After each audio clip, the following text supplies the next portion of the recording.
Look at that. So let's make it smooth.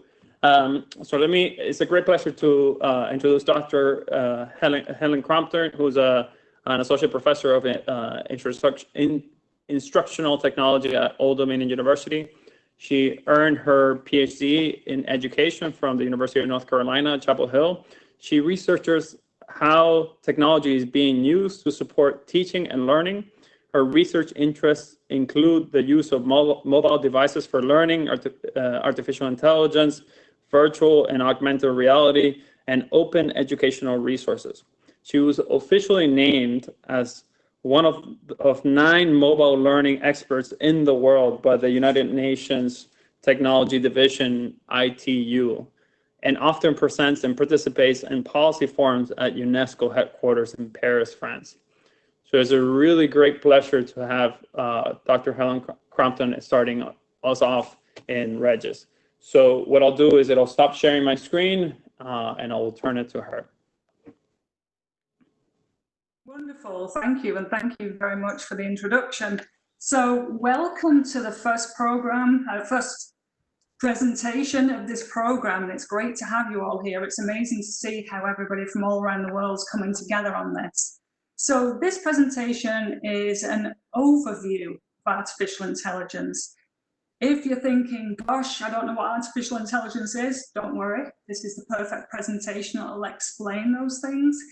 If you feel like you're an expert in artificial intelligence, well, keep tuned, stay tuned, because it might tell you something just a little new that you didn't know.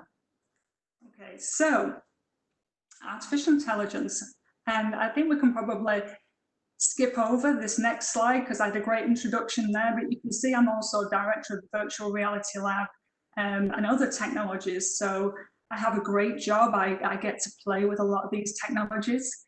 Artificial intelligence has really sparked my attention just because of all the things that you can do with it. Now I'm going to provide an overview of that during this presentation, but note that I will also be saying other things like ethical issues that you might want to think about as you're using the tools. So what is artificial intelligence, first of all? So here's a definition. It says the theory and development of computer systems able to perform tasks that normally require human intelligence, such as visual perception, audio perception, speech recognition, decision-making and translation between languages. So that's just kind of a small really coverage. AI is doing so much more. Here are some 5 things of what it kind of does.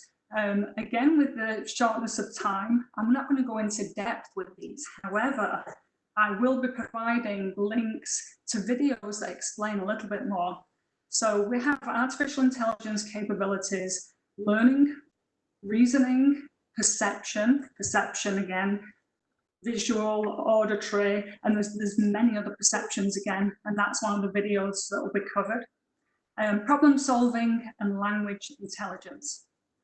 Now, AI, you may have heard of recently, however, it's been around for quite a while. It had a lot of this technology in the 1950s, but they're actually calling this the age of AI implementation because we are using it so much. You may not even realize that. But as we cover some topics in here, you'll get to see how you may use it. So they kind of predicted what was going to happen, what AI could do, yet it's going way faster than it was expected. Such as, I'm going to show you play the game of chess here. Well, in 2016, the AI systems were able to go way beyond chess to a program that's 2,500 years old, and this program's called Go. And if you've ever learned how to play chess, it gets kind of confusing.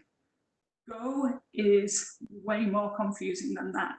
But yet, the artificial intelligence systems were able to beat the grandmasters, human grandmasters, at actually playing this game.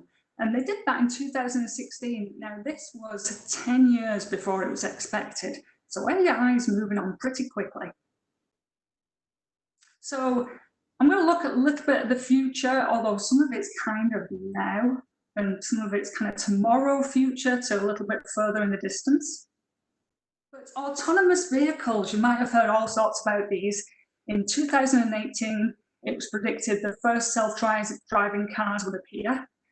They did, but you might have heard that they had a few hiccups along the way. So they go back and they're revising what they're doing and figuring out autonomous vehicles and what we can do with them. But they will be creeping in. You might not even need a driving license in the future. Cars are nice, but you might not even need a car. Just think about when you're going somewhere, that you could just use your phone and go, okay, I'd like to go here. And your car would appear in front of your building, you could get in it and just go. We have a few systems like that at the moment, but we usually have people driving us. But this will be cars that just take us anywhere, which will actually be kind of nice, because rather than having all those car parks, as we call it in the UK, parking lots, you won't need those anymore. So all those spaces in really important places like New York, wherever, you know, where you have all these buildings, but then you have to have these huge parking lots, we might not need that anymore. In a recent interview with the head of Daimler, Benz, you know, Mercedes-Benz, they said that their competitors were no longer other car companies, well, except for Tesla, but their competitors were Google, Apple, Amazon, because of the technologies that we're having in future cars. So just think about that. Also, 1.2 million people die each year in car accidents worldwide. That's now one accident every 600,000 miles. With autonomous driving, that will drop to one accident in 6 million miles. So that's prediction. So just think as well, when you're being taken to school or college, you could actually be working on your homework while you're going there. Not that I'm suggesting you leave it to that date, but you could be doing things while you're being automatically driven. Health. Some of you might recognize this already. That's the tricorder from Star Trek. Now, do you remember the tricorder when you watch the old Star Trek shows? They'd have a body there and then they'd hold this machine over and you could just look at it and say, oh, wow, this person, their blood's wrong, they've got a broken bone here, or whatever. They're actually trying to build that, an AI version of that. So these companies are spending a fortune. In fact, they've actually got it as a competition. The first person that comes up with ideas for this gets $1 million, I think $1 million, which is very nice. In fact, no, I'm just looking at my notes, 7 million. So just think, following this program, you might want to create the next Tricorder X and get yourself 7 million, which would be very nice. So with that, people are trying to organize this so we can kind of make this happen. At the moment, there's apps you can get. There's one called Movies, which can already tell what mood you're in. You just kind of hold it up to your face, it looks at your facial expression and works out what mood you're in.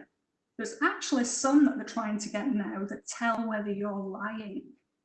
Just think about political debates, if they can have that going on and it can tell whether you're telling the truth or not. Gosh, that's mind-blowing.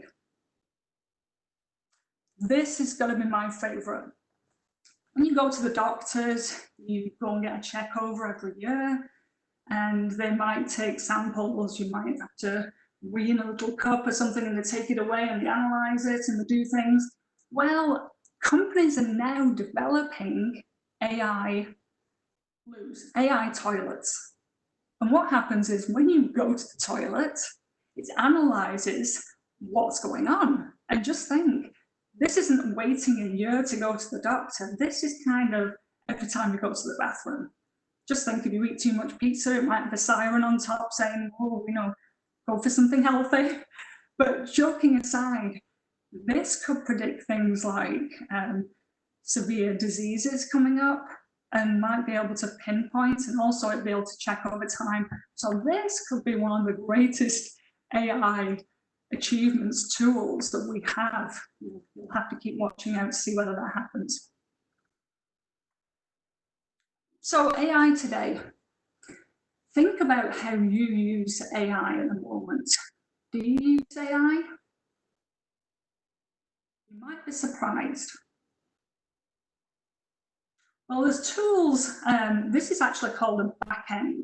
IBM Watson, you don't actually see it, but it happens in the background. IBM Watson is one of the very amazing artificial intelligence tools we have.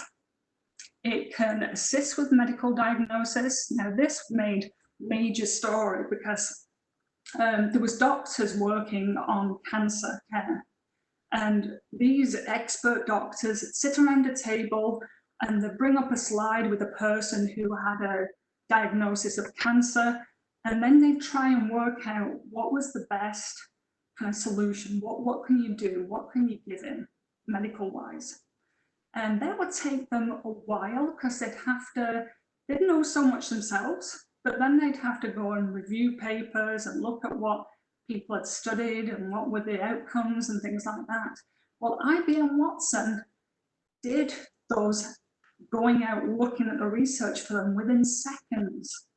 So they'd meet around the table, still these doctors, they'd ask IBM Watson, okay, this person has this type of cancer. What type of solutions are there available and how effective are they? And IBM Watson would go out, quickly find it, really fast, scanning everything, all the research out there, coming back and saying, well, there are these things. Now, I'll also note as well, it's providing amazing medical advice. In fact, IBM Watson can do it again within seconds with 90% accuracy compared with 70% accuracy when done with humans. It's the same for the medical diagnosis, that Watson can help nurses diagnose cancer 4 times more accurately than human nurses. Now you might think, whoa, wait a second, if AI is doing all this, what type of jobs are we looking for? What are we going to do if AI is doing it all? It can never, in my point of view, replace a person. These tools, this AI, is giving us really crucial information, like those doctors around the table. It gives us information, but we choose how to then go about it, because we have a lot more skills to do with social and ethics and things like that that the AI doesn't, and most likely will never have. So it's not replacing, it's just helping us do better. It's like when we use calculators. We can do a lot of that working out ourselves, but the calculators kind of do it really quick. So we can use that once we know how to solve problems like, say, a huge long division problem. You're not going to sit there saying, well, I can do this problem and spend ages, when you can just use a calculator to do it quicker. Think of AI that way, but it's helping us to do a lot of things quicker. And another fun fact is IBM Watson can beat Jeopardy contestants. So those that come on with all these answers for all sorts, IBM Watson seems to know a lot more because it has the vastness of the internet to pick from. Facial recognition, another one that you might be well aware of. Again, this has got a lot of positives and negatives. I really like it because I can go onto my Google Photos and I can look for people really easy. I can look for my sister Ruth and type in a name and all the pictures with Ruth will appear. And Facebook, I post a picture and it'll look and say, oh, well, next to you, there's Sarah and Juan and whoever else. And it'll do a lot of that for me, again, saving time. However, with these amazing tools, they can be used for great things, but they can also be used for negative. It depends how people use them. So we've heard about things perhaps like deepfakes, where it's put somebody else's face onto somebody else's body or had them saying something that they didn't actually really say, but it's kind of overlaid the face. So we have to watch out for things like that.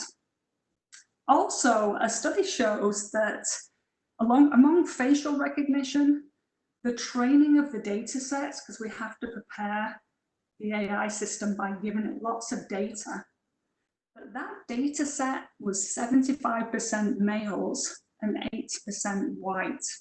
So you can see that there might be some issues in how it gets things wrong. We need to, as humans, think about what we're putting into AI and what data we're putting in to be able to use the tool to work effectively. So a lot of people are aware of that, and they're actually stopping facial recognition for the moment and going back and kind of figuring things out. But it has been used for some positive things in some ways. With COVID-19, it's been very dramatic for all over the world. And facial recognition has been used in some countries to track people that have COVID. So rather than saying to them, okay, we are going to, this was early on, so rather than, okay, we are going to get you people that have got COVID and we're going to put you in this special place like a prison so we know where you are. They didn't do that. They just said, oh, you go home, but we've got a picture of your face. So just make sure you stay at home, because otherwise if you come out to your house, we'll be able to track you and note that you're out, and we'll have to tell you to go back home so you're not passing it on. But again, you have to think about how AI can be used. So phone systems. You might be familiar with these yourself. You might have heard your parents on a phone system, and it's often with banks and things like that, and you'll have to say what you want. And certain keywords will direct you to where you need to go. Like you might be on a bank and it might say account details, and it will take you that way to give you account details. Well, there are also AI systems, expert systems that can be used. I'm going to actually show you another one now. So AI is getting very clever in many ways. Google are doing a lot with AI, a great deal with AI. And you might be surprised what AI can do and how lifelike it can be. This I'm going to show you is called Google Duplex. And what I want you to do, I'm going to be nice and quiet while I take you through one of the presentations. And on the left-hand side, you will see the kind of the Google dots, the blue and the circles. That is AI talking. That's not a human being, that's AI talking. And on the right is a person. So make sure your volume's up, and I'm going to press play and let you listen. So remember, AI on the left, human on the right.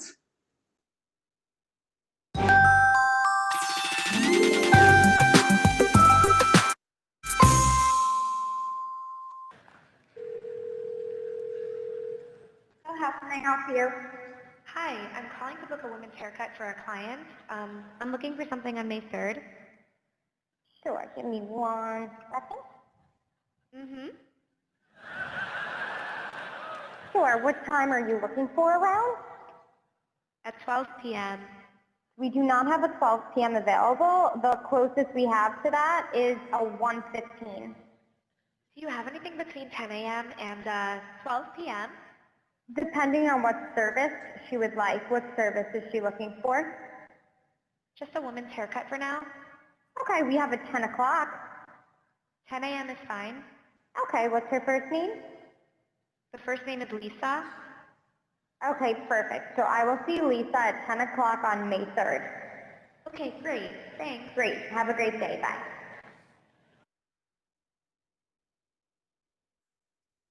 So if you were like me, the first time you saw it, it's kind of, wow, what? We could think, okay, I'm going to tell Google, I would like a haircut. Please book me an appointment. Or I would like a restaurant reservation.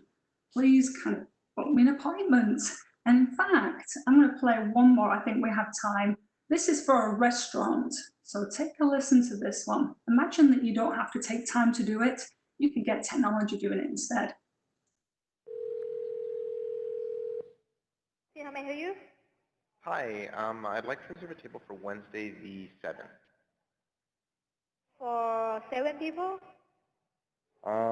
It's for 4 people. 4 people? When? Next Wednesday at 6 p.m. Oh, actually, we reserve for after 5 people. For 4 people, you can come. How long is the wait usually to be seated? when tomorrow or weekday or? For next Wednesday, the 7th. Oh, no, it's not too busy. You can count on 4 people, okay? Oh, I gotcha. Thanks. Yep. Bye-bye.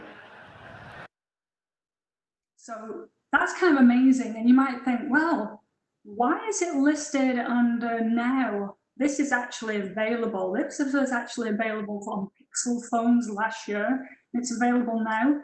But you might want to think about things like how effective, there we go. How effective is it in letting people know that it's not a real person?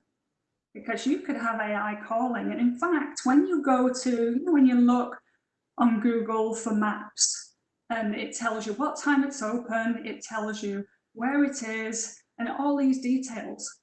Google didn't actually have all that. And what they did is they decided to use the AI systems, and they would actually call up these places to get those details to then put them in so we could see what was happening, what time they were opening and things. So that's kind of amazing. But again, you have to think, should they be telling people that it's not a real person they're talking to? In fact, I think they're doing that now. But again, think of also you using technology, AI systems, maybe chatbots, where you type in and it gives you a response and it's like you're talking to somebody. Should we be telling our little brothers and sisters that that's not actually a real human? So think about that. I think of even Alexa, Hansel, who likes to listen to everything I say. So imagine her and you are talking to her. Actually, the researchers found that we're not as polite when we're talking to these assistants, and it's actually having a big negative effect. It's showing that young children, so you think about it when you've got younger brothers or sisters, that young children are actually being ruder to people. They don't say please and thank you as much because they hear the way we talk to virtual assistants. So think about it next time, and perhaps use please. In fact, I think Alexa has a setting, a politeness setting that they're developing at the moment. So you have to say, what time is it, please? So, but think about that and think about the effect it can have. And also don't be rude, because again, young children will be rude to other people outside because they were mimicking what they heard older children and adults doing with virtual assistants. Think about that. So when you're learning, think about how you can use technology. It could be learning to help you learn your typical subjects in school and what you can use. It can also be learning about how AI works, and we'll talk a little bit about that in a minute. But I know that often people use search. Search is has the answer to everything. So if your teacher asks you a question, you might kind of go on and try Googling, the question to find out the answer. That's okay. But it's good to know as well that artificial intelligence is finding the best answer for what you're looking for. And we're also going to have a quick look at Translate. So Google Search uses 2 AI systems. RankBrain was the first one, and that was kind of so innovative. Because what happened, first of all, is when we searched, it would be very literal. It would be a direct search for a direct thing. So if I search for a river, it would show me pictures of a river. If I search for a song, it would tell me about songs. If anyone's familiar with Doctor Who, there's a famous actress called River Song. And when we put that in, it still gives us just songs and rivers. But RankBrain contextualized things, so it helped us understand things a little bit more. So what it would do, if you typed into Google after RankBrain came on, if you typed in river song, it would say, oh, okay, those are very different things, but when you put them together, there is an actress called that name. So let me tell you about her. So it did such a better job at helping us find what we want and wasn't as literal.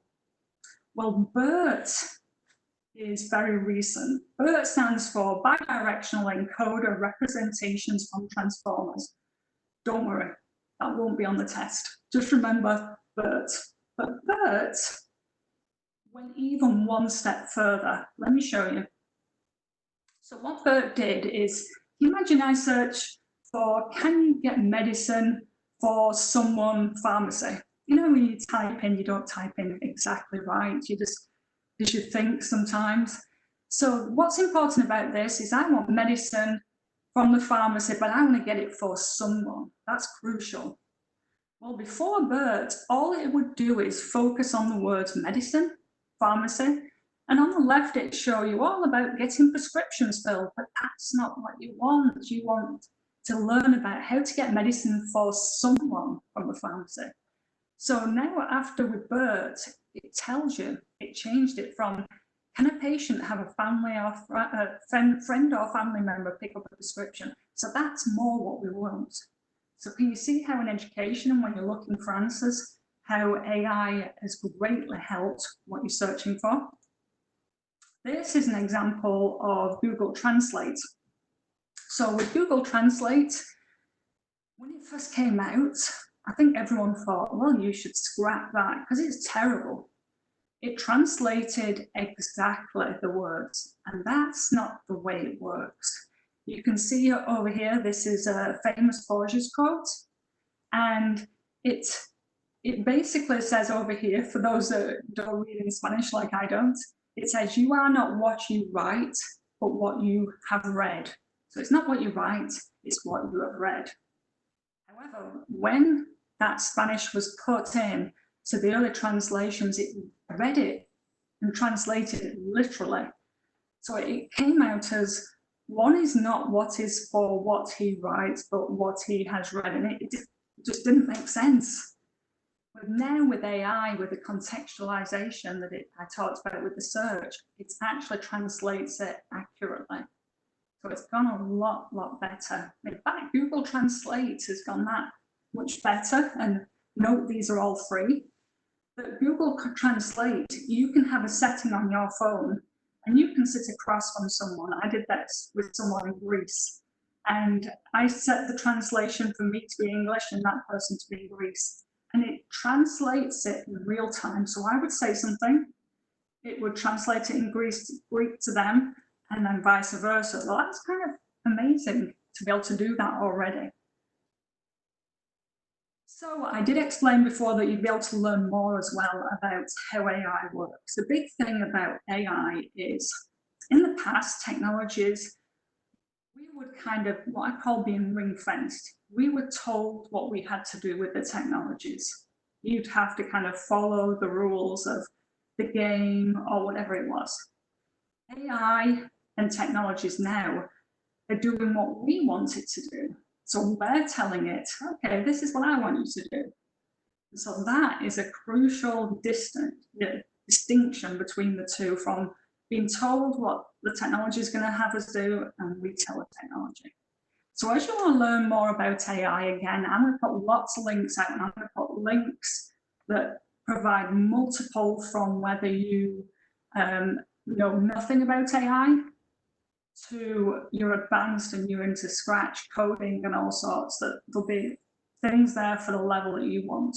So I'm going to put those links in, but the three I want to highlight: Teachable Machine, MixLab, and AI Duet. Teachable Machine is a great one. I'm going to just bring the screen over here.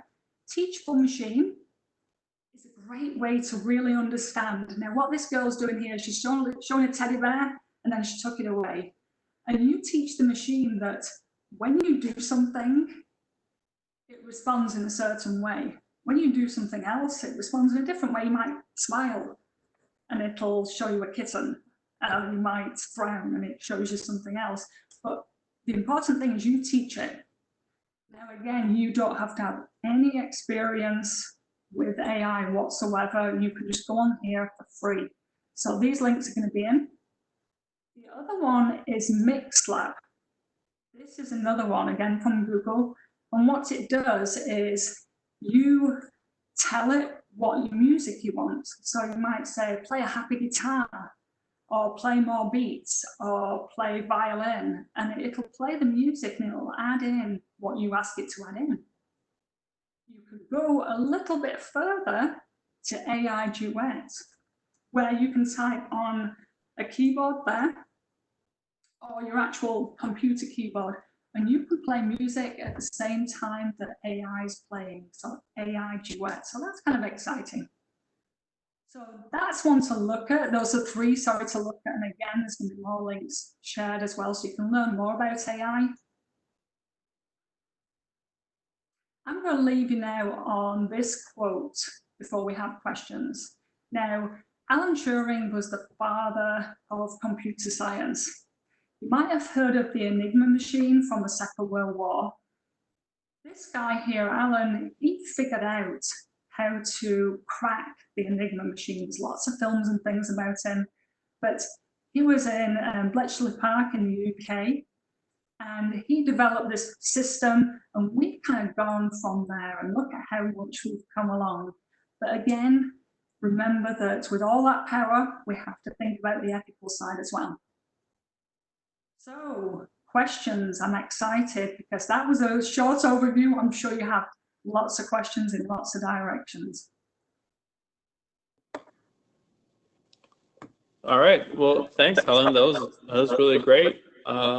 As you expected, we do have lots of questions from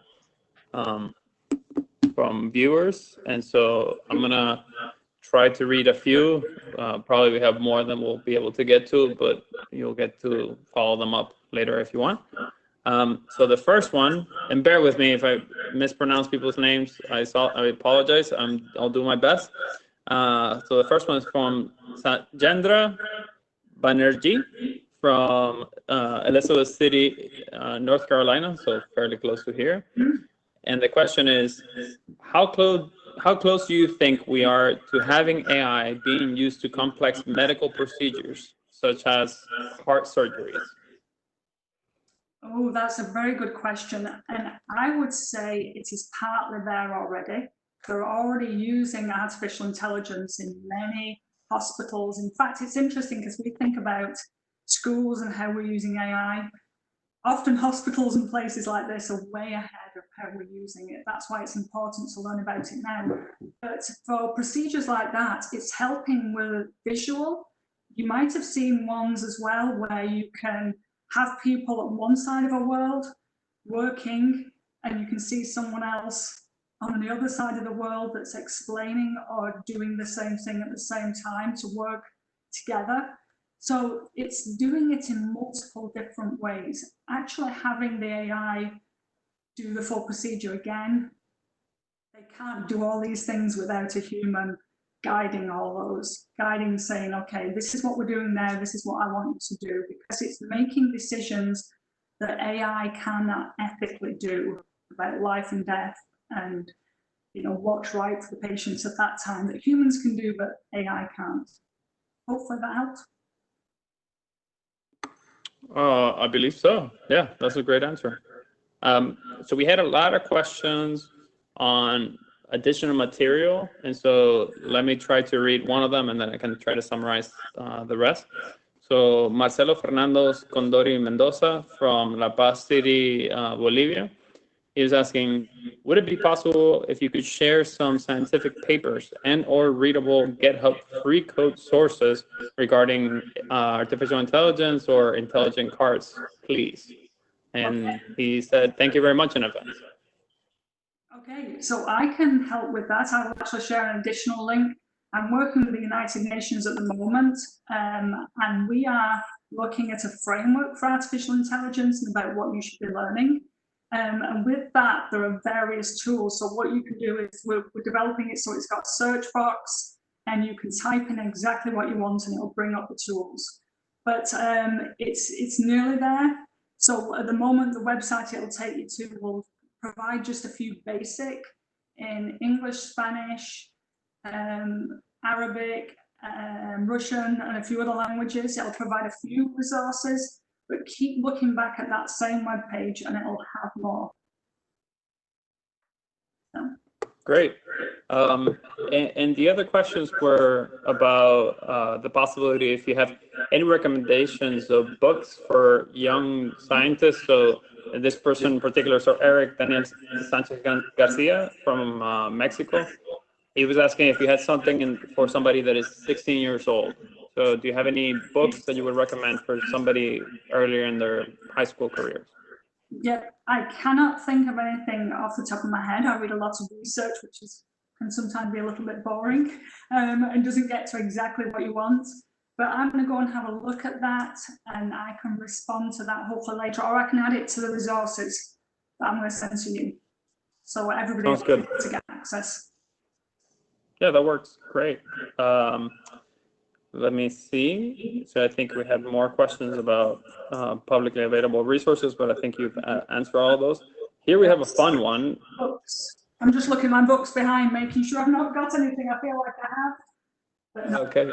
No, it's okay. Okay.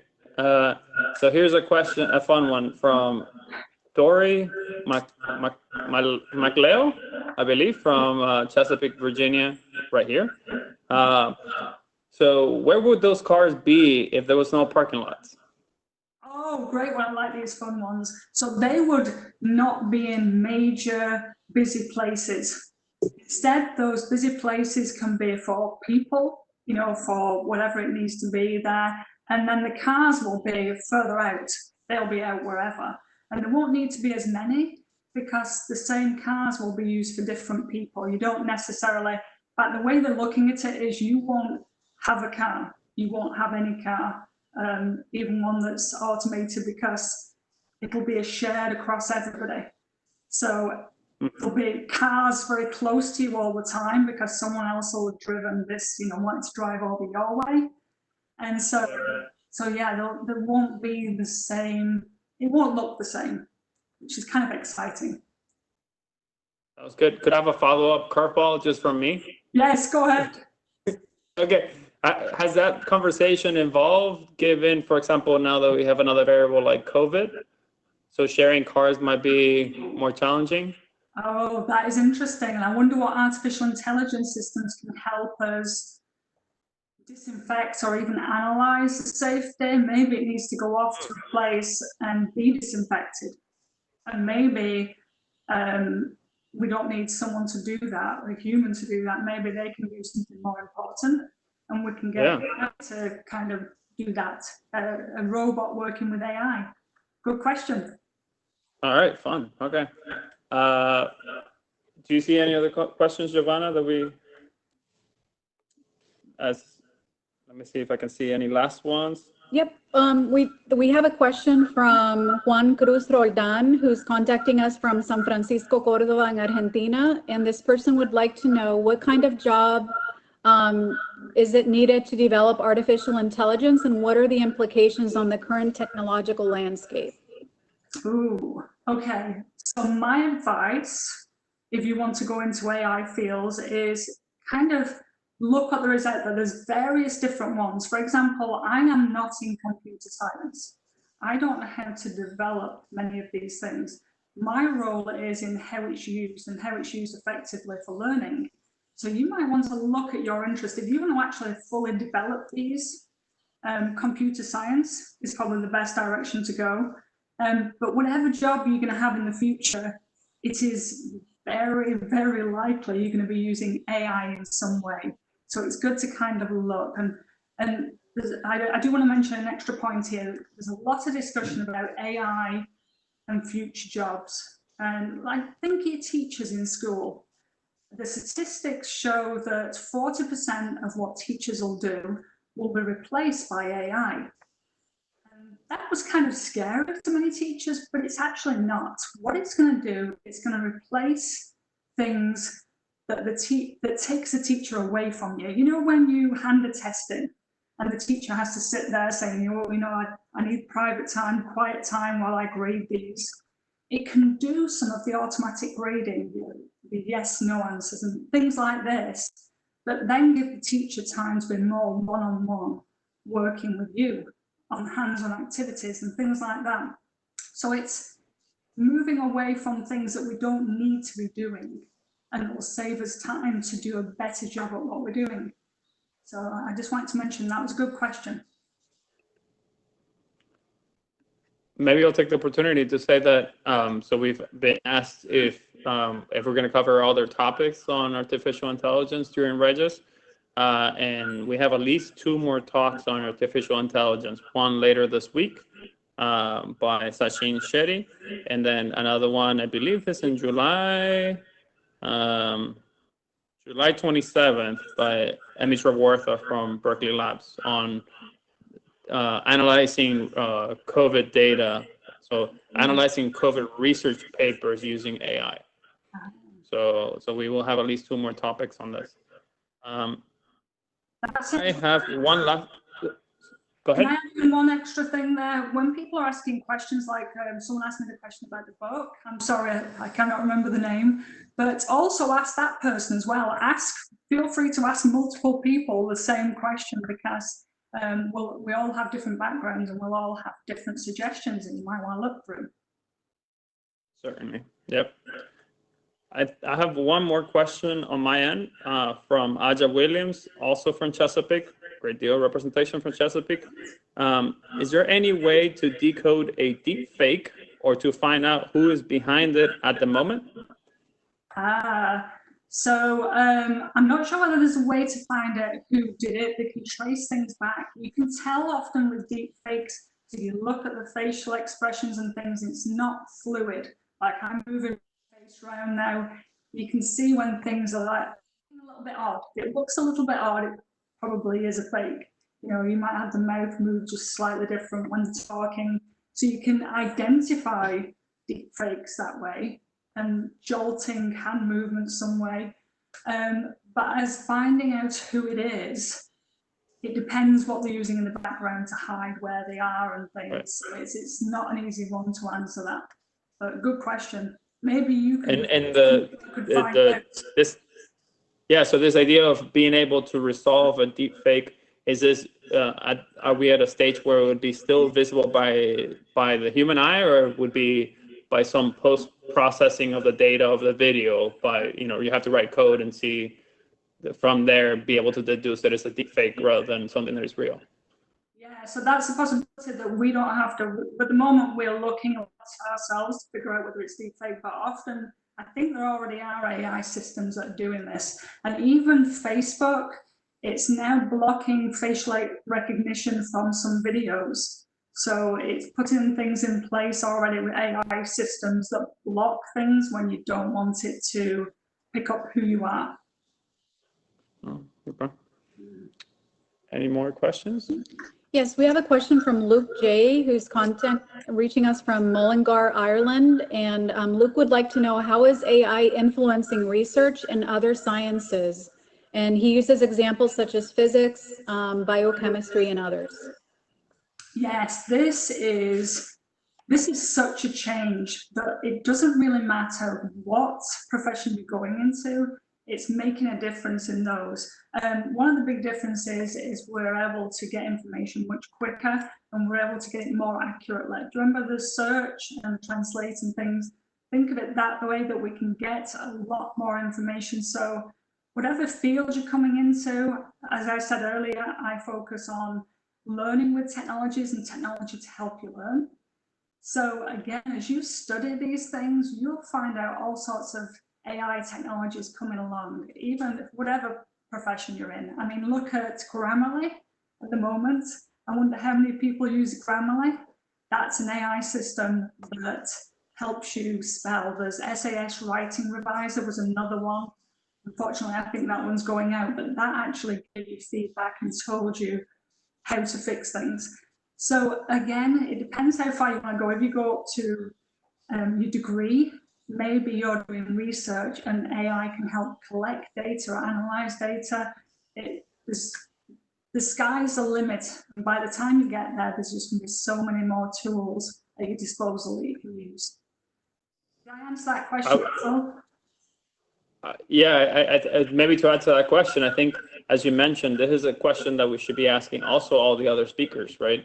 I think we can ask any field of science and saying, what is the role of AI in this field right now? Because I think, yeah, as you said, it's a growing, expanding tool that is widely being used for many fields, in science as well as in other places. And so I think it's a great question to follow up. That's it. And can I add a little bit more to that? Then it goes back to what I said before, that we don't have to look what AI, does. We can look at problems and go, I need this to happen. How can AI do that for me? So we can choose what AI does for us in the future. Yeah, great. I think we have time to maybe 2 more questions. And so I'll ask one, and then Giovanna will ask another one. So Giselle Pacheco from Culiacán, Sinaloa, Mexico. And the question is, what language of programming is the indicated to start? Sorry, I'm misreading. What language of programming would be best to start the programming for artificial intelligence? So that all depends on your level. You can step in at any point. I did a program for kindergarten to learn how to code many years ago. This is at different levels. You've got Scratch that you can use, but I would actually use some of those basic tools to get further in. And then you can go into all sorts, Python, C++. It depends what you want to go into. And again, don't just look at jumping on things, look at how it fits with where you want to be in the future. But yeah, you can just use basic. The ones I'm going to be sharing also are very, very basic Scratch ones and things like that. So if you want to use those to then move into AI, you can do. Our next question is from Gordon Arscott from Irvine, Scotland, and he would like to know of any research you know of on the impacts of social robotics and AI on the development of children, specifically with regards to teaching and education. Oh, well, how long have we got? That is a great question. There is a lot out there. Like I described before about young children developing, I've actually done some work with preschool and robots and looking at it that way. There is so much out there. It depends. You'd have to kind of really focus on specifically what you want. I'm not sure what level you want to look at, but if you're looking at research, JSTOR, so I don't know if someone can type it in, but JSTOR at the moment with COVID is free. And if you do a normal search and search for specifically what you'd like young children and AI, you'll have lots of research come up there. It's an emerging field, but it's growing continually. There's a lot more coming out, but you have to be aware that research from 3 years ago is often still being replaced and changed because AI tools move on so quickly. But I really like that, and I like that all these people are coming from all these different places across the world, and Ireland and Scotland, close to my home country, England. It's great. It's great for you all to be here. It's going to be kind of late for you, but that's good.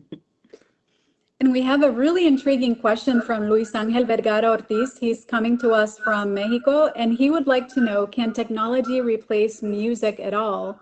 And how could it affect the music generation? Oh, okay. So I went into an amazing presentation in Paris with this lady, and she had one hair white and one hair black, and she was an amazing music artist and sculptor. And we got to learn so much more about AI. AI technically cannot be developed completely always on its own. Again, this can be argued because things come out, because usually you have to input things early on. So you have to have a human to say, okay, here's all this music, then see what you can create. And that's happening now. It's originally needed people to put all that music in and to develop all that music. So this comes to the point where this might blow your mind a little bit, but intelligence, kind of what is intelligence? What happens if a gorilla came on and hit a few things? Is that music? There was a very famous artist, I cannot remember the name now, but a super famous artist, and he got a little bit bored one time, and he had this pet monkey. So he gave the monkey the paintbrush and started painting. And for many years, he sold those paintings as his own, being super famous, until he came out and said, do you realize you're calling it intelligence and artistic intelligence, but this is an animal doing this? So it's again thinking about, where does it come from? So for music, who originally created it and how it's kind of been changed from them. But again, I don't believe artificial intelligence can work solely on its own. It always has to have human input to start off with. That was a long one, I'm sorry. Well, that kind of got me excited, that question, because that's got... No, that's a great question. Yeah, that was a great question. Great question. I feel like we have to like first define what music is, right? As you were suggesting, right? Because there's like pieces where like people just stand there and they don't play anything and for minutes, and that's a piece. And so if we, you know, we have to first define that to be able to answer the question. So that's it, and it's also who has copyright, because copyright of music and things like that, the definitions say human development of something. So in the case of that famous artist with the monkey, he doesn't have copyright. And at the moment, artificial intelligence that's developed anything else, they say it doesn't have copyright because it's not a human creating it. Although the argument was, it was originally because the music and things like that were put into the AI system. So it gets very complicated and people are working things out as they go along, but people on this program, you might have some great thoughts of how this should progress in future. yeah. Well, I mean, I can say on behalf of everybody that we would love to keep talking with you and asking more questions. We have more questions, but I think we kind of have to end it there. So it's been a real pleasure having you, Dr. Crompton, joining us and talking to us about giving us an introduction to artificial intelligence. I'm sure we'll have tons of questions to forward to you. So thanks again for your time. That's wonderful. Thank you very much.